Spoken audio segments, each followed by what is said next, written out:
Time था 27 अगस्त 2025 का और जगह थी बिहार के पटना का अमला टोला। जब यहीं पर सुबह के करीबन 10 साढ़े 10 बजे का टाइम हो चुका था और सारे के सारे बच्चे एक एक कतार बनाकर इस टाइम प्रेयर की तैयारी कर रहे थे। बहुत सारे टीचर्स ऐसे थे जो कि सारे ही बच्चों की लाइन बनवाने में मदद कर रहे थे कि प्रेयर शुरू होने ही वाली थी कि इसी टाइम कुछ एक टीचर्स को एक लड़की के चिल्लाने की आवाज आने लगती है और धीरे धीरे कर ये आवाज इतनी ज्यादा बढ़ जाती है कि यहाँ पर मौजूद सारे ही बच्चे उन आवाजों को बिल्कुल साफ साफ सुन सकते थे। लेकिन काफी सारे टीचर अभी भी वहीं पर खड़े खड़े ऐसे मौजूद थे जो कि बहुत ज्यादा कंफ्यूज हो चुके थे कि ये आवाज आ कहाँ से रही है। और इसी टाइम इस स्कूल का एक रसोइया जिसे कि ये आवाज सुनाई देती है और उसे पता चल जाता है कि ये आवाज इस तरफ से आ रही है और उस आवाज का पीछा करते करते वो गर्ल्स टॉयलेट के पास जा पहुंचता है। वहां पर जाकर उसने देखा कि एक जो टॉयलेट हमेशा ही लगभग बंद रहता है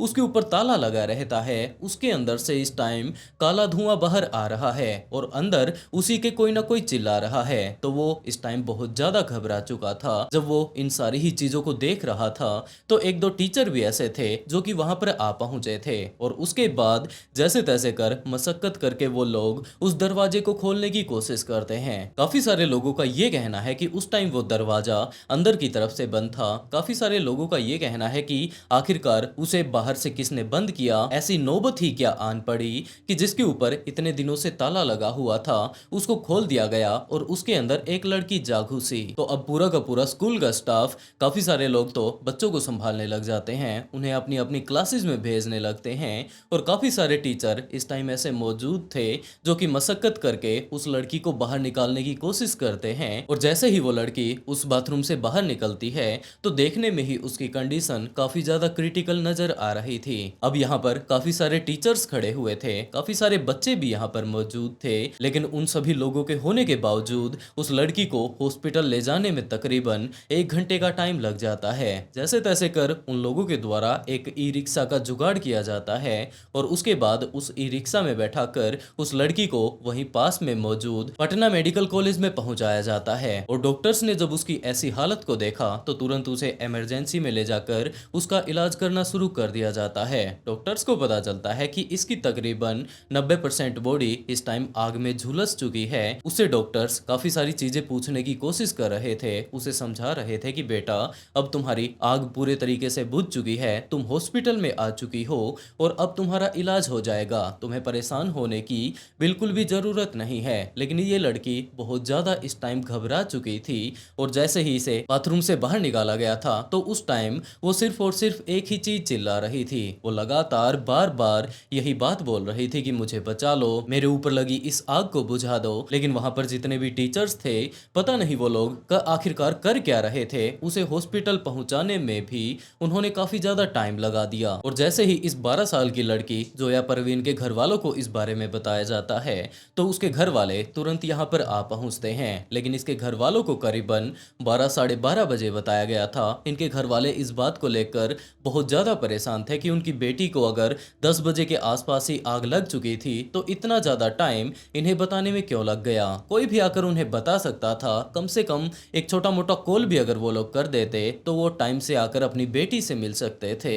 लेकिन इस टाइम जोया परवीन की हालत काफी ज्यादा क्रिटिकल हो चुकी थी और कुछ एक देर तक उसका इलाज चलने के बाद वो अपनी जान गंवा देती है। इस बात को लेकर उसके घर वाले बहुत ज्यादा परेशान थे, इसके पूरे ही गांव वाले परेशान थे, साथ के साथ इसके साथ पढ़ने वाले बच्चे परेशान थे कि जिस टॉयलेट में इस टाइम जोया परवीन की बॉडी मिली है, जहां पर कि उसे आग लगी थी, आखिरकार उसके अंदर किसने उसे बंद किया होगा। और इसी टाइम जोया परवीन की एक दोस्त जीनत सामने आती है। उसने उसके घर वालों को, उसके गांव वालों को इस बारे में बताया कि जोया परवीन पिछले लगभग 3-4 दिनों से बहुत ज्यादा परेशान थी और यही कारण था कि वो अपने स्कूल भी नहीं आ रही थी। उसने किसी को कुछ भी नहीं बताया, लेकिन अपनी दोस्त जीनत को उसने सारी की सारी समस्या के बारे में बताया कि आखिरकार वो स्कूल क्यों नहीं जा रही है। एक दिन जीनत ने उसे नॉर्मली ही पूछ लिया कि आखिरकार वो स्कूल क्यों नहीं जा रही है, लगातार वो छुट्टियां क्यों लगा रही है। और उसके बाद जोया परवीन ने अपनी दोस्त को बताया कि एक दिन ऐसा था जब वो अपने स्कूल गई हुई थी, वो किसी काम के चलते पहले तो वो अपनी क्लासरूम से बाहर थी, बाहर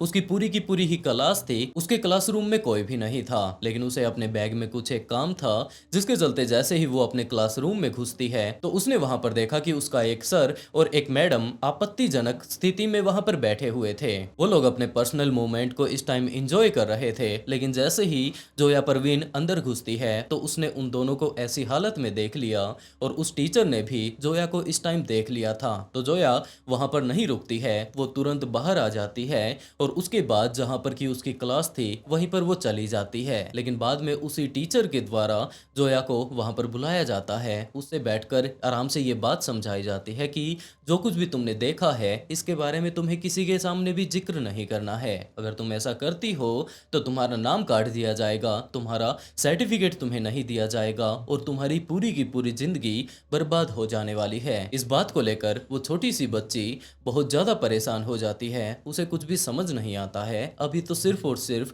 वो 12 या 13 साल की थी, जिसके चलते उसने स्कूल ही जाना बंद कर दिया। अब वो बहुत ज्यादा परेशान रहने लगी थी क्योंकि एक दो बार इस घटना के बाद जब वो स्कूल गई थी तो उसके टीचर ने दोबारा से उसे अपने पास बुलाया, काफी ज्यादा बुरे तरीके से उसे धमकाया और जिस भी तरीके से वो उसे प्रताड़ित कर सकता था उसमें भी उसने कोई कमी नहीं छोड़ी। और अब तो जोया परवीन इतनी ज्यादा परेशान अपने उस टीचर से हो चुकी थी कि उसने स्कूल ही जाना बंद कर दिया। और जैसे ही उसकी वो दोस्त जीनत उसके पास पहुंचती है उसने ये सारी की सारी चीजें जीनत को इस बारे में बताई और उसके बाद जीनत उसका थोड़ा सा हौसला बढ़ाते हुए ये बात कहती है कि तुम परेशान बिल्कुल भी मत हो, हम दोनों के दोनों प्रिंसिपल के पास जाएंगे, उन्हें सारी की सारी बातें बता देंगे और उसके बाद तुम्हारा नाम नहीं कटेगा। तो इन्हीं सब बातों के बारे में बता लेने के बाद 27 तारीख को जोया परवीन अपने स्कूल में आई थी। अभी सिर्फ और सिर्फ प्रेयर का टाइम चल रहा था कि उसी टाइम काफी सारे बच्चों ने किसी के रोने और चीखने चिल्लाने की आवाज को सुना और ये कोई और नहीं जबकि जोया परवीन ही थी। किसी ने उसे काफी ज्यादा बुरे तरीके से उस टाइम मार दिया था। काफी सारे बच्चों का ये कहना है कि जब जोया परवीन वहां से बाहर निकल चुकी थी तो वहां पर उन्होंने एक बोतल को देखा था जिसके अंदर की आखिरी टाइम में शायद केरोसिन डाला गया होगा। जोया परवीन के सारे गांव वाले इकट्ठा हो चुके थे और उनका ये दावा था कि आखिरी टाइम में जीनत ने जो कुछ भी हमें बताया है उसके हिसाब से जोया परवीन की जो इस टाइम हालत हुई है उसका जिम्मेदार सिर्फ और सिर्फ वो टीचर ही है। उसे इस बात का डर था कि हो सकता है ये लड़की जाकर किसी को इसके पर्सनल मूवमेंट के बारे में बता दे और उसके बाद इसकी पूरी की पूरी जिंदगी खराब हो जाए, तो वो रिस्क नहीं लेना चाहता था, जिसके चलते आखिरी टाइम में उसने उस लड़की के ऊपर इस तरीके से तेल डालकर उसकी जान ले ली। और अब तो पूरा का पूरा गांव यहाँ पर इकट्ठा हो चुका था। स्कूल में आकर उन्होंने तोड़फोड़ करनी शुरू कर दी कि उस टीचर को हमारे हवाले कर दिया जाए, नहीं तो रिजल्ट अच्छा नहीं रहेगा। इस टाइम काफी सारे लोगों का ये दावा है कि उस टाइम जब जोया परवीन उस बाथरूम के अंदर बंद थी तो अंदर से कुंडी लगी हुई थी, लेकिन दूसरी तरफ उसके भाई मोहम्मद शहबाज का ये कहना है कि उन्होंने बिल्कुल अच्छे से देखा था कि कुंडी अंदर से नहीं जबकि बाहर से बंद थी और जरूर किसी ने बाहर से कुंडी बंद करके उसके ऊपर तेल डालकर उसके अंदर आग लगाई होगी ताकि ये बाहर कहीं भाग ना पाए और उसके बाद अंदर ही ये अपनी जान गंवा दे। जैसे कि हम लोग को सर चाहिए, बस जो कातिल है उन्होंने आग लगाया है तेल डालकर पीछे से वॉशरूम के में और भाग गए हैं और उनको टॉर्चर भी किया जा रहा था एक हफ्ते से। वो हम लोग को नहीं बताइए, अपने दोस्त को बताइए। कौन टॉर्चर कर रहा है? तो सर एक हफ्ते से अकेले में कौन सर है ये? कौन? कुछ ऐसा सर और मैम गलत काम कर रहे थे वो देख लेते सर, उसको देख ले तो उसको ऑफिस में बार बार बस उसको कोई उसका दिया कि तुम सर को बोल दे, वो सर के सामने बोल दिए जो गलत काम कर रहे थे। हम जाके सर इस बात को लेकर टॉर्चर किया जा रहा है। प्रिंसिपल को हम कंप्लेन कर देंगे, बस इतना वो बोल रही। वही में उसको पूरा प्लानिंग किया गया है, लगता है जैसे ही स्कूल खुला उसे ही उसको वॉशरूम भेज दिया गया। वॉशरूम उसी से खुलवाया गया, जो ताला बंद था आज उसी से क्यों खुलवाया गया और खुलवा कर उसके गेट आगे से लॉक कर दिया गया, पीछे से भी लॉक नहीं हुआ, अंदर से न लॉक करती। जो वॉशरूम उसको जबरदस्ती वॉशरूम में ठेला है, पीछे से पेट्रोल भी गया है या कुछ किरासन तेल महक रहा था ज्यादा और माचिस मारा गया है। इसमें सर लोग का हाथ है और टॉर्चर एक हफ्ता से किया जा रहा है। और यहाँ बालक मध्य विद्यालय हम लोग के स्कूल के सर है, बहुत मार मारते हैं, बच्चे को टॉर्चर करते हैं कि धमकाते हैं कि नहीं मतलब कोई भी कंप्लेन तुमको नहीं करना मीडिया के साथ। जैसे शिक्षक पढ़ाने के आते हैं मारते हैं, इतना मारते हैं, बच्चा कपसता है तब भी मारते हैं। उसका नाम है सुमन। जोया परवीन के पिता वहीं आसपास के गांव में सब्जी वगैरह बेचकर अपना पालन पोषण किया करते थे, अपने परिवार का पालन पोषण किया करते थे। उनकी 4 बेटियां थी, एक बेटा था। जैसे तैसे कर वो अपने बच्चों को इस टाइम पाल रहे थे, लेकिन आखिरकार जो कुछ भी उसकी बेटी के साथ हुआ उसके बारे में अब वो अकेला तो कुछ नहीं कर सकता था, जिसके चलते उसने गाँव वालों को सारी ही चीजें जाकर बताई कि भाई मेरे साथ कुछ इस तरीके से अन्याय हुआ है। एक टीचर ने बड़ी ही बेरहमी से उसकी बेटी की जान ले ली है, तो अब उसे क्या करना चाहिए, क्या कुछ नहीं करना चाहिए, इस बारे में जैसे ही गांव वालों को पता चलता है तो वो लोग इकट्ठा होकर स्कूल में जा पहुंचते हैं। वहां पर जाकर उन्होंने तोड़फोड़ करनी शुरू कर दी। जाकर वहां पर जो मेन हाईवे था उसे जाम कर दिया। वहीं पर बैठकर वो लोग अब अपनी बेटी के लिए न्याय मांगने लगते हैं। लेकिन जब पुलिस वहां पर पहुंचती है तो एक बार तो पुलिस भी उन्हें कंट्रोल नहीं कर पाती है, लेकिन जैसे तैसे कर उन्हें आराम से बैठाकर समझाया जाता है कि जिसने भी ये कारनामे रचे हैं उन्हें सजा जरूर मिलेगी। और उसके बाद जाकर गांव वाले थोड़ा शांत होते हैं। वैसे ये चीज बहुत ज्यादा हैरान कर देने वाली थी कि जहां पर काफी सारे बच्चे पढ़ने के लिए आया करते थे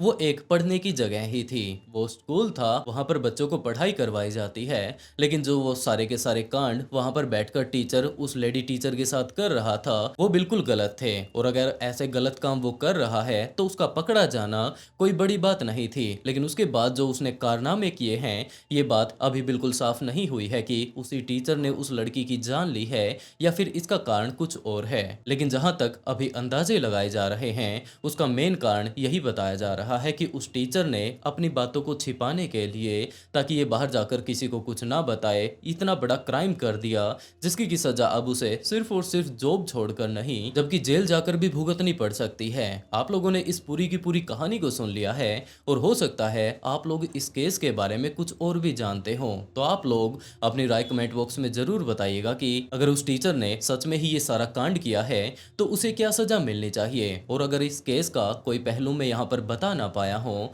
आप लोगों को उसके बारे में भी पता हो, तो उसके बारे में भी कमेंट बॉक्स में जरूर बताएं ताकि बाकी लोगों को पता चल पाए कि इस केस की असल सच्चाई क्या है। वैसे दोस्तों आज के लिए बस इतना ही, और इस तरीके की कहानी सुनाकर मैं आप लोगों को डिस्टर्ब तो नहीं करना चाहता लेकिन सचेत जरूर करना चाहता हूँ। तो आप लोग अपना ध्यान रखिए और इसके साथ साथ अपनों का ध्यान जरूर रखें। और वीडियो को लाइक करने के बारे में या फिर चैनल को सब्सक्राइब करने के बारे में आज भी मैं कुछ नहीं कहूंगा। अगर उस छोटी सी बच्ची को न्याय मिल जाता है तो ये भी काफी रहेगा। तो आप लोग इस केस में ज्यादा से ज्यादा सपोर्ट कीजिए और इस वीडियो को जितना ज्यादा हो सके शेयर जरूर करें ताकि और लोगों को भी पता चल पाए कि आखिरकार बिहार की उस लड़की के साथ आखिरकार क्या हुआ था।